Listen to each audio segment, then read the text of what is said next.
আমাদের এই বিপ্লবের মধ্য দিয়ে ডক্টর ইউনূস ক্ষমতায় বসেছে। আবার সেই 10 মাস পরে আমাদেরকে আবার তার কাছে দাবি করতে হচ্ছে, আন্দোলন করতে হচ্ছে। এর চেয়ে লজ্জার কিছু নাই, কারণ যারাই যায় লঙ্কায় তারাই রাবণ হয়।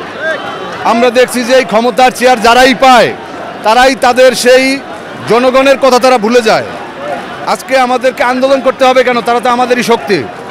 কিন্তু আমরা আজকে রাস্তায় নেমেছি। আপনারা জানেন যে এই শাহবাগে আমরা আন্দোলন সংগ্রামের মধ্য দিয়ে 5 তারিখে গণ অভ্যুত্থান হয়েছিল এবং একটা বিপ্লবের মধ্য দিয়ে খুনি হাসিনা 45 মিনিটে পালিয়ে গিয়েছে। যার কারণে আমরা আবার সেই শাহবাগ এসেছি। এই শাহবাগ থেকে আমরা ফিরে যাব না। আওয়ামী লীগের ইতিহাস গণহত্যার ইতিহাস। আওয়ামী লীগ একটা ফ্যাসিবাদী রাজনৈতিক দল।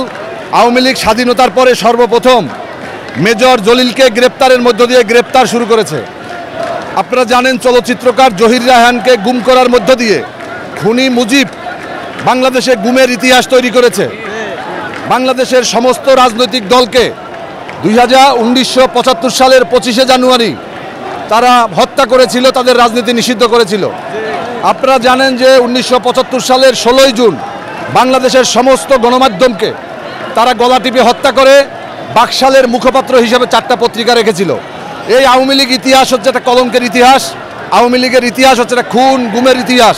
যার কারণে আমরা বিগত এই 53 বছরে আওয়ামী লীগ পরীক্ষায় বারবার ফেল করেছে। যার কারণে আমরা তাকে পরীক্ষার সুযোগ দিতে চাই না। আমরা চাই যে বাংলাদেশের জনগণ দেখবে যে আওয়ামী লীগের নিষিদ্ধ হয়েছে। এই আওয়ামী লীগ ক্ষমতায় থাকাকালীন সময় বাংলাদেশ লেবার পার্টিকে নিষিদ্ধ করেছে। এই আওয়ামী লীগ ক্ষমতায় থাকাকালীন সময় ইসলামী ছাত্র শিবিরকে নিষিদ্ধ করেছে, বাংলাদেশ জামাত ইসলামীকে নিষিদ্ধ করেছে।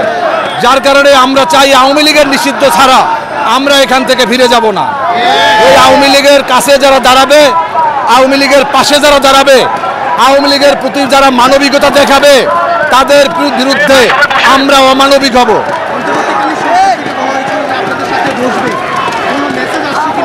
এটা বসার জন্য শনিবার মঙ্গলবারের দরকার নাই।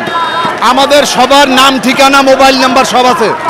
বাংলাদেশের রাজনৈতিক দল ফ্যাসিবাদ বিরোধী যে রাজনৈতিক দল এবং আন্দোলন সংগ্রামের যারা আছে তাদের আমাদের থেকে 200 গজ কাছে আমাদেরকে নিয়ে ডেকে তারা আমাদেরকে একটা সিদ্ধান্ত জানাতে পারে। কিন্তু আমরা দেখেছি আমাদের বক্তব্য এটা প্রধান উপদেষ্টা পর্যন্ত যাচ্ছে না। আমরা প্রয়োজনে আমরা আবারও মার্চ ঘোষণা করব। আমাদের কর্মসূচি হচ্ছে, আমাদের ব্লকেডের কর্মসূচি দেওয়া হয়েছে।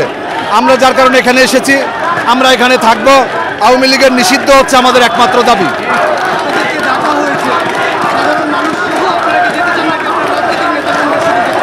দেখুন, আমাদেরকে তো আমিও একটা রাজনৈতিক দলের প্রতিনিধিত্ব করি এবং এই জুলাই গণ অভ্যুত্থানে বাংলাদেশ লেবার পার্টির 2 জন শাহাদত বরণ করেছে। যার কারণে আমরা চাই যে এটা সমাধান করার জন্য 3 ঘন্টা সময়ের দরকার হয় না। এটা আজকে 10 মাস গড়িয়েছে। এটাকে আমরা 10 দিন যেতে দেব না। আগামী অল্প সময়ের মধ্যে এটার একটা শুরু আমরা চাই। ধন্যবাদ।